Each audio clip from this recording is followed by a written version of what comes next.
va, no va a irrigar el nervio óptico, llega por el nervio óptico, va a irrigar la retina y la sangre que vuelve por las venas de la central de la retina viene de la retina. El nervio óptico está irrigado por el círculo de Signal, se llama, son las ciliadas posteriores, ¿no? Son ramas también de la arteria oftálmica, pero es otra vascularización la del nervio óptico. Ahí está, se divide en dos ramas, la superior y la inferior, la arteria y la vena. La superior temporal, la arcada temporal, está sobre la mácula, y la temporal inferior. Y la nasal superior y la nasal inferior son nuevas también ramas de la arteria central de la retina, que van a la parte nasal.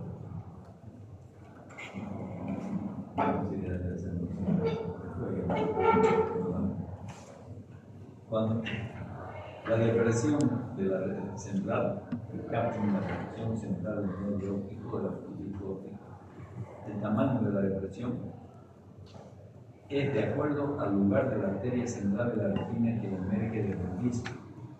Si es más de la parte periférica, va a dar una depresión más grande. Y si es más de antes de la división, pues va a ser más pequeña. Entonces, porque cuando veamos los problemas, la depresión es importante. Es uno de los componentes de la fondo de ojo del glaucoma. Pero en este caso hay una depresión grande, pero es normal. Porque ya después les voy a enseñar cómo es la diferencia de la normal con la depresión. Por lo menos ahora tienen que saber que existe. El calibre de los vasos, las arterias son más delgadas que las venas son más gruesas y además el reflejo es mayor en la arteria pulmonar. Los cruces arteriovenosos, los entrecruzamientos, las arterias están por encima de la vena. ¿Ven? Y algunas veces cuando hay una hipertensión, ¿no? O hay hipercolesterolemia que afecta los vasos de la retina, se produce un aplanamiento de las venas por el endurecimiento de las arterias. Son los cruces arteriovenosos, que son más manifiestos cuando hay hipertensión esencial o patológica. La vascularización de la retina, la irrigación de la retina, tiene dos corrientes, dos redes vasculares: la superficial, que está en la capa de las fibras nerviosas, y la profunda, que está en la capa de células nucleares. ¿Por qué es importante que sepamos esto? También es importante porque la característica de cada tipo de hemorragia en la retina es de acuerdo a la irrigación que tiene. Cuando es la irrigación superficial la que está alterada, está produciendo hemorragia, la hemorragia es como aprovechar, como pincelada. En cambio, cuando es la vascularización interna, de la capa nuclear interna, las hemorragias son redondeadas, son redondas. Las de acá no, las de acá sí son redondas. La mácula, entonces, está en la parte temporal, está la papila, está a 4 milímetros y uno abajo, la anterior, tiene 3,5 milímetros en el diámetro horizontal y 2,5 en el vertical, ovalada. Aquí ya saben que la forma de la figura está rodeado de los vasos, de la arteria y los vasos temporales, de la rama temporal. Esta zona no tiene vascularización, la zona foral. Entonces el color de la mácula es más oscuro. ¿Por qué es más oscuro? Porque las capas de la retina que tienen, ustedes han visto que las capas de la retina son 11. Entonces, pero las capas de la retina que están en la zona central, en la joven, son los fotorreceptores, la capa pigmentaria, la nuclear externa, la nuclear interna, y no existen las otras 8 capas que deberían haber. Por eso es que se ve la pigmentación de la retina en la parte posterior, por eso la capa más oscura. Ya también se puede ver. La circulación en torno a los reflejos en la gente mayor, el perifoveal percibe. lesiones del fondo. En la hipertensión arterial es una de las patologías donde más podemos ver alteraciones en el fondo. El fondo, el trayecto de los vasos vean ustedes que estos tubos, las venas están dilatadas, las arterias están más contraídas, cerradas, y hay espacios de más cierre que no y cierre vascular con dilatación vascular. Aquí hay una dilatación de una arteria, pero aquí está cerrada en esta parte, y la vena está tortuosa. Son características de la hipertensión, lo mismo que los entrecruzamientos arteriovenosos que estaban diciendo. Las hemorragias están por detrás de la hialoidea posterior. Esta es la hialoidea posterior de la membrana. Subhialoidea se llama, o prerretiniana, son las hemorragias que están entre la retina y la hialoidea, que es la que envuelve el nervio, y da un nivel como si se tratara de un recipiente. Cuando ustedes ven en la zona macular, generalmente en esa zona se produce hemorragia de la mácula y que parece un recipiente como el agregador. Vamos a ver acá, esto. Falta el agregador, pero lo único que no está el recipiente. Aquí tiene sangre que está precipitada y por eso tiene un nivel horizontal por la posición del paciente. Esto es por neovascularizaciones de la retina, generalmente producido en los pacientes diabéticos. Esto es una oclusión, esto es una hemorragia llana de la irrigación superficial y es como una oclusión de la rama superior temporal que está por encima de la rama.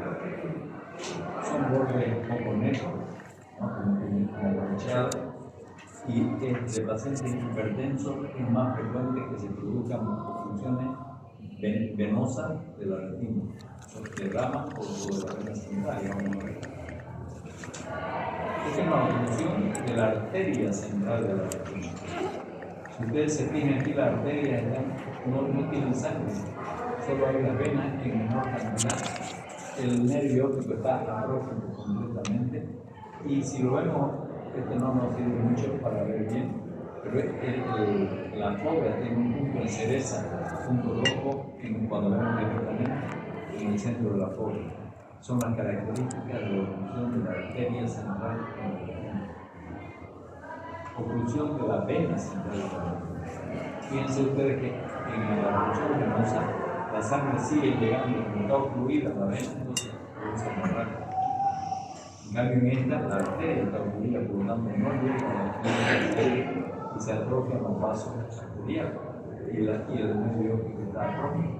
Aquí tiene un pequeño edema en la papila, están los vasos intactos y hay una hemorragia en cielo tormentoso, hemorragia embrocheada en toda la retina, oclusión de la vena central. Y estas hemorragias redondeadas que son de la retinopatía diabética son microaneurismas o dilataciones vasculares pequeñas, son por oclusión de los vasos de la irrigación interna de la retina. Cuando encontramos esta hemorragia en escarapela, como si fuera un bizcocho, que la periferia está bien pinta o bien pigmentada y la zona central parecería que no tiene nada, está limpia en la hemorragia, igual acá también, ¿no? Se llama hemorragia en escarapela, es característico de la endocarditis bacteriana y de las leucemias. Si ustedes llegan a un paciente, miran un fondo de ojo y encuentran esto, y les pasan ya al médico jefe, pueden descartar endocarditis bacteriana o leucemia. Si le ponen ustedes eso, el tipo de entonces,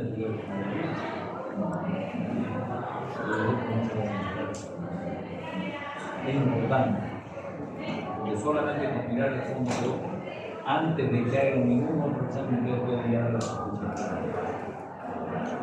Estos son exudados, son ya manchas blancas. Son exudados blancos, que son por alteraciones inflamatorias de la vascularización del tiroides, del cuerpo ciliar.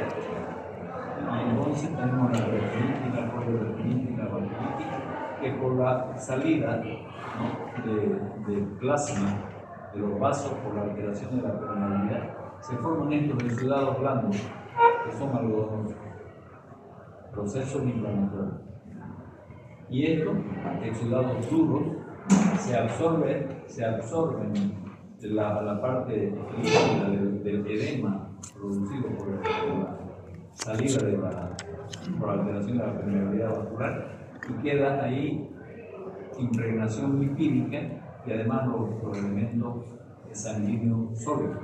Son entonces los exudados duros, que son blanquecinos o blancos, como queso salpicado sobre una alfombra.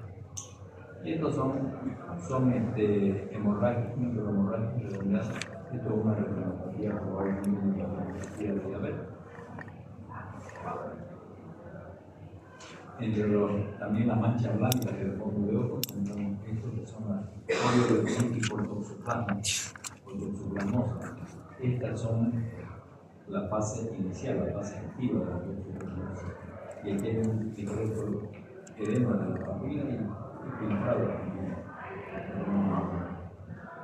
la toxoplasmosis aguda. Estos son la estrella macular, exudados duros en forma de estrella, característica aquí un edema de la papila, venas tortuosas totalmente distendidas, y vean ustedes las arterias que están en el mundo de todo, que vamos a ver ahora, característico de la retinopatía, ¿no?, en pacientes con hipertensión maligna, ¿no?, hipertensión maligna o retinopatía renal, hipertensión renovascular.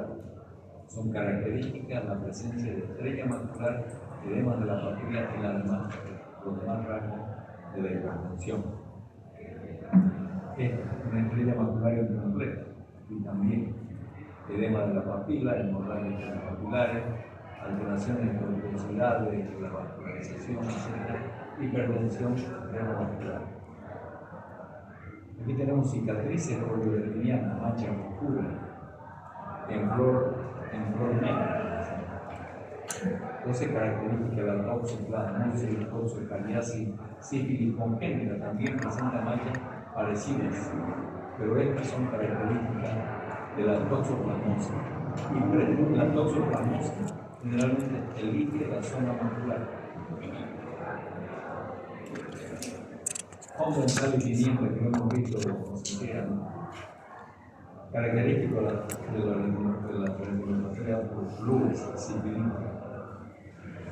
Fíjense que aquí hay alteración pigmentaria, bastante alteración pigmentaria, atrofia de la zona sensitiva de la retina, y se ve la esclerótica también, pero está intacta la papila, el disco óptico y los vasos. Eso es la diferencia de la retinosis pigmentaria. En la retinosis pigmentaria, la papila está totalmente atrófica y los vasos también. Vamos a ver ahora. Entonces, las alteraciones que nos imposibilitan ver el fondo de ojo, tenemos hemorragia de monovículo o a veces leucocoria. Leucocoria quiere decir que miran la pupila y se ve blanco. No siempre que ustedes alumnos vean la pupila blanca va a ser una catarata. Una leucocoria y una pupila blanca, que puede ser catarata, puede ser enfermedad de Koch, alteración de la retina, y un retinoblastoma o otra. Esto es una enfermedad de Koch. Es una alteración degenerativa de la retina en todo el organismo. Si ustedes lo miran así, parecería una catarata. Esto, retinoblastomas, son tumores relativamente frecuentes de la retina, que si ustedes miran con una linterna van a ver así, van a ver como quesillo al centro, como quesillo con grosella, con fruto de cereza, con mermelada de cereza. Es un retinoblastoma casi seguro. Si ustedes ya lo ven así, no hay catarata, la catarata no tiene vascularización. El retinoblastoma sí tiene. Síndrome oftalmológico, retinosis pigmentaria, que hay mucho. En algunos lugares han tratado de experimentar cirugía, tampoco, una y otra cosa. Hay gente que ha pagado todo lo que tiene para que estudie. Y la retinosis pigmentaria es una alteración cromosómica, genética. Ya está descubierto y ya se sabe que es sistémica, no es solo de los ojos. Y se sabe hasta los ojos y todo, pero solamente se puede estudiar y se podría modificar con estudios de ingeniería genética. Están ahora en esa investigación, cómo hacerlo. En esto, en la alteración de pigmentada en estrella, vamos a ver ahora, campo visual, el campo visual se va perdiendo de la periferia hacia el centro. Se forma un escotoma en el campo visual, se ve toda la parte periférica destruida, negra, y la parte central de visión. Es hereditaria recesiva. Esta es la retinosis pigmentaria. Pero vean, se diferencia con la LUES, con la sífilis en el fondo del ojo. Aquí la papila está atrófica. Digo, aquí está la arteria casi terminada, la vena no existe. Y la arteria está casi totalmente atrófica. Hay una atrofia macular, una dispersión de la retina, de pigmento en la retina periférica, que parecería un corte de hueso de color, no sé si se acuerdan. Y cuando mira al paciente, esto es un escotoma, zona de no visión, periférico, anular, enanito, quiere decir. Y aquí se ve la parte central, pero la parte periférica nada, cuando la foto es esa. Otras degeneraciones, ¿no? Hereditarias, heredodegeneraciones de la retinosis, retinopatía punctata albicans, son estos puntos. Son hereditarios, son congénitos, no se sabe por qué, pero están presentes y lo único que hay que hacer en un tratamiento es solo observarlos para ver si no hay cambio. Algunas veces hay cambio, es raro, pero hay algunas veces. Y cuando se encuentra que está habiendo cambios en las características de estos punteados que pueden afectar la mácula, entonces tenemos que hacer una corona de seguridad con láser y no se sabe el mecanismo, pero produciendo una malla de seguridad en la periferia para el desarrollo de estas alteraciones. Y estas son el fundus maculatus, igual que las mismas características del otro, pero estos parecen pequeñas lombrices, pequeños parásitos que no son. Hay que también observarlo, ver que no evolucionan y si cambian, se ponen las seguridades. Entre las heredodegeneraciones tenemos retinocoroidea, tenemos la enfermedad Tay-Sachs, que si ustedes miran, atrofia del nervio óptico, punto rojo en el centro de la mácula, ¿no? Y hay alteraciones, pero aquí los vasos están intactos. En la oclusión de la arteria central de la retina es parecido, pero los vasos están atróficos también, ¿no? Y hay también el punto de cereza. Esto ocurre además en niños menores de 12 años generalmente, con retraso mental, depósitos lipídicos en diferentes partes de la retina, atrofia de la papila, que también hay, pero aquí está en ejes menores, niños pequeños, niños de hasta 12 años, atrofia de la papila y la mácula con aspecto blanquecino con el punto de cereza. Generalmente viven pocos, tienen otras alteraciones cardiovasculares, renales, etc. Y esto, fibras de mielina. Las fibras nerviosas que llegan al ojo, hasta cuando llegan y tocan el ojo, tienen vaina de mielina. Todos los organismos humanos, excepto dentro del ojo. Dentro del ojo las fibras nerviosas son amielínicas, no tienen mielina. Pero en algunas alteraciones genéticas encontramos alrededor de la papila como plumas de ave. Y eso es fibra de mielina en el interior del ojo. Es patológico, pero no es progresivo. Hay que ver las características del nervio óptico y vean ustedes que no tiene ninguna alteración sobre el más aparte de eso. Y hay que observarlo periódicamente y generalmente eso no cambia toda la vida. No produce ningún daño que no llega a la mano.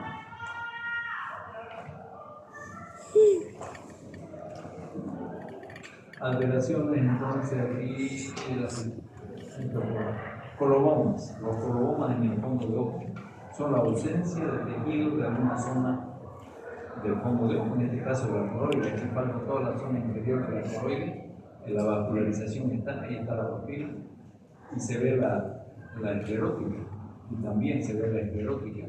Falta esta zona de la coroide, y eso es lo que se llama entonces problema de la coroide, ausencia de tejido en esa área.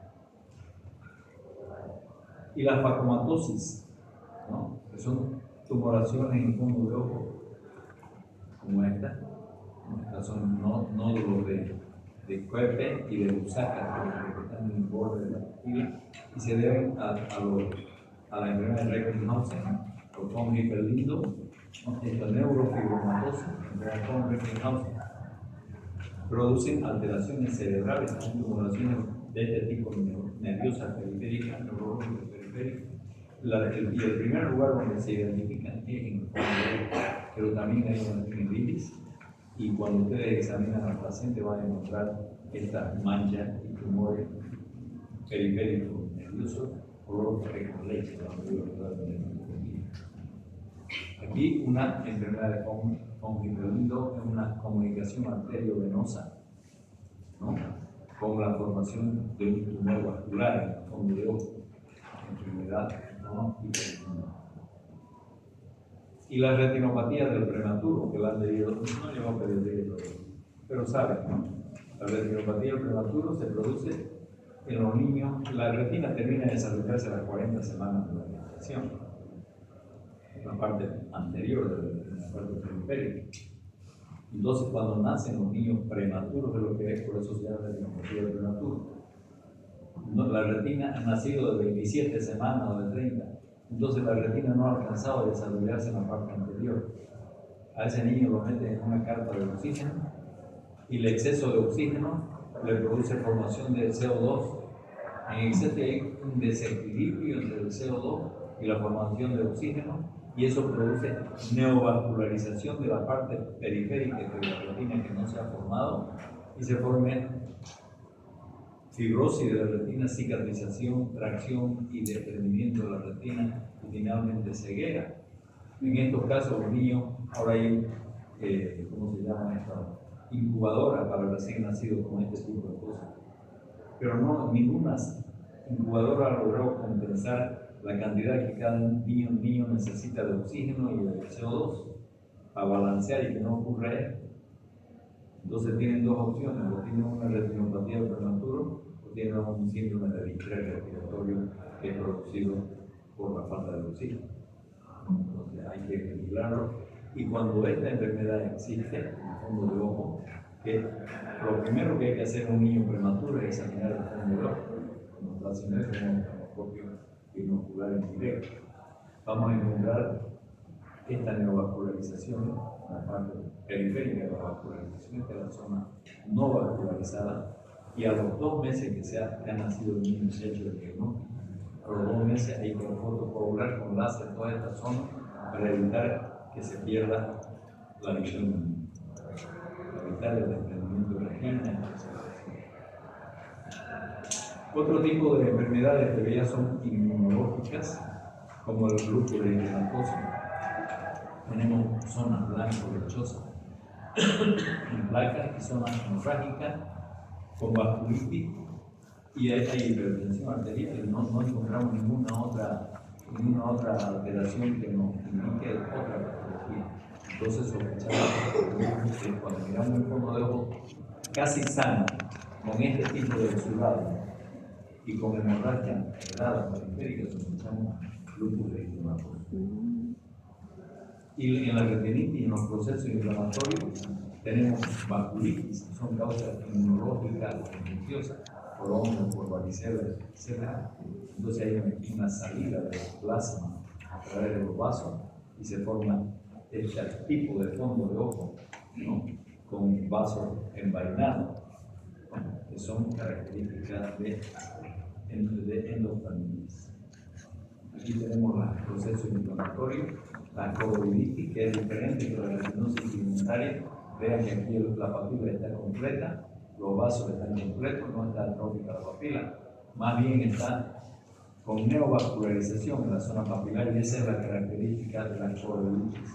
Y aquí hay unos exudados algodonosos entre medio de zonas pigmentadas, placa ruedas de la pigmenta.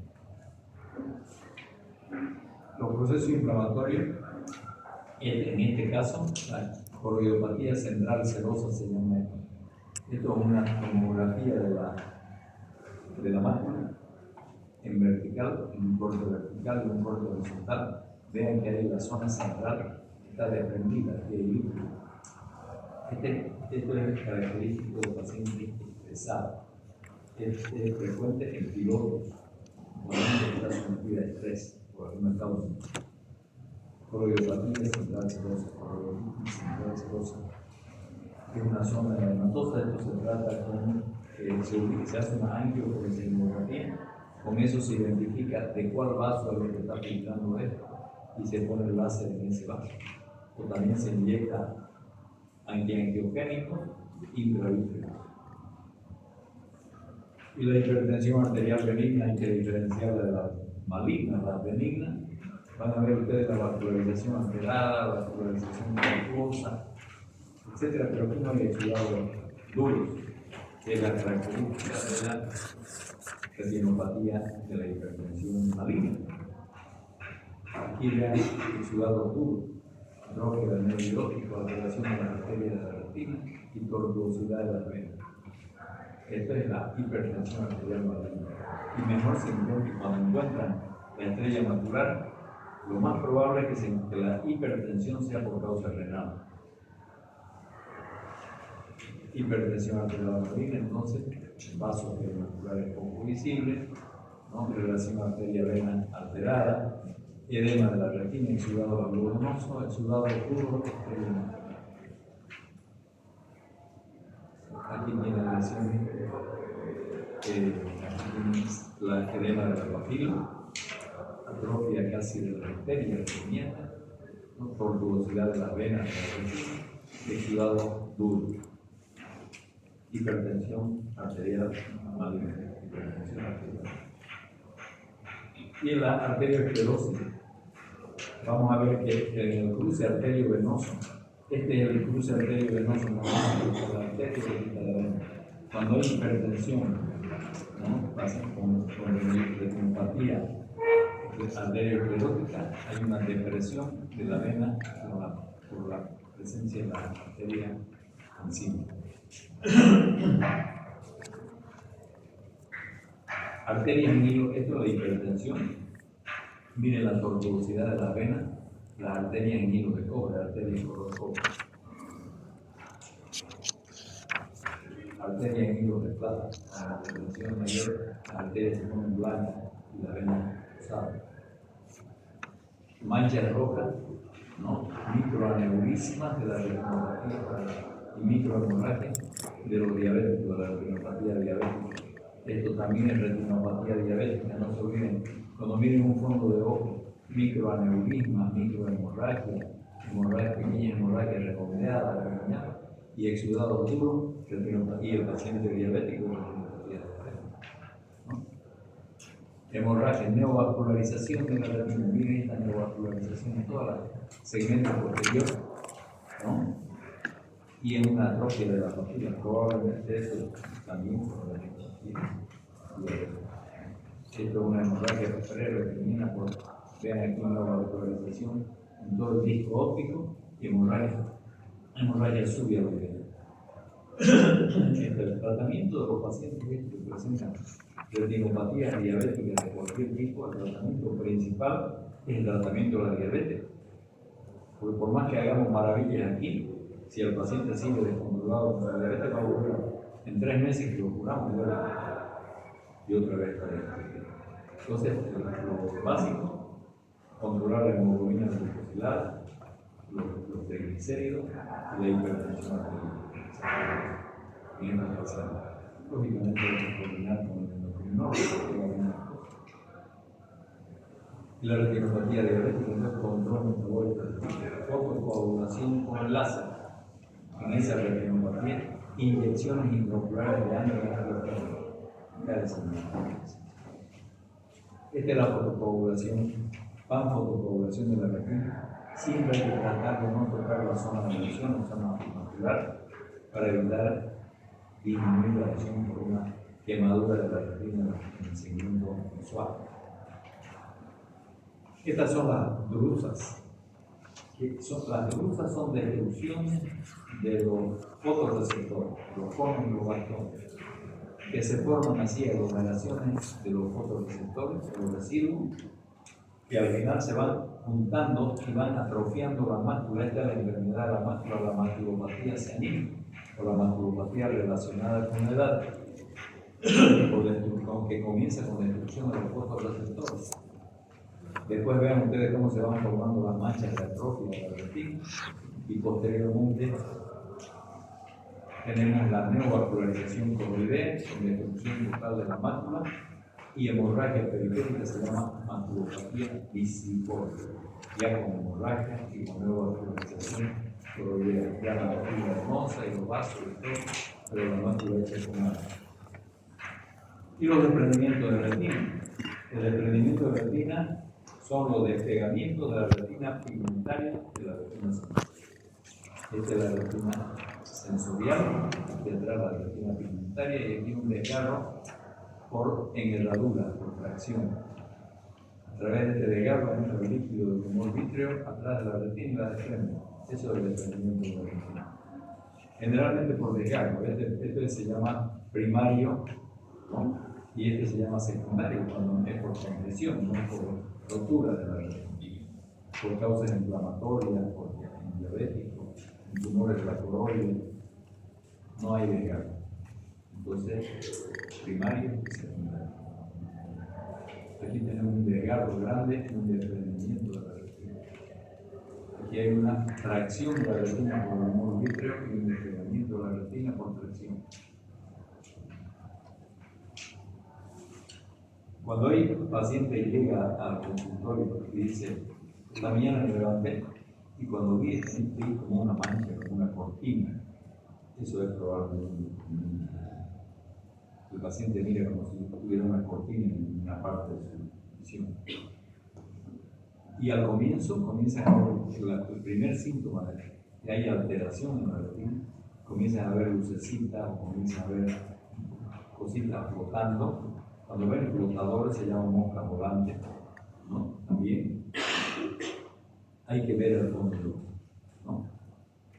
Hay que ver el fondo del ojo, porque hay que descartar primero que hayan o no lesiones de la retina, que puede afectar la visión del paciente.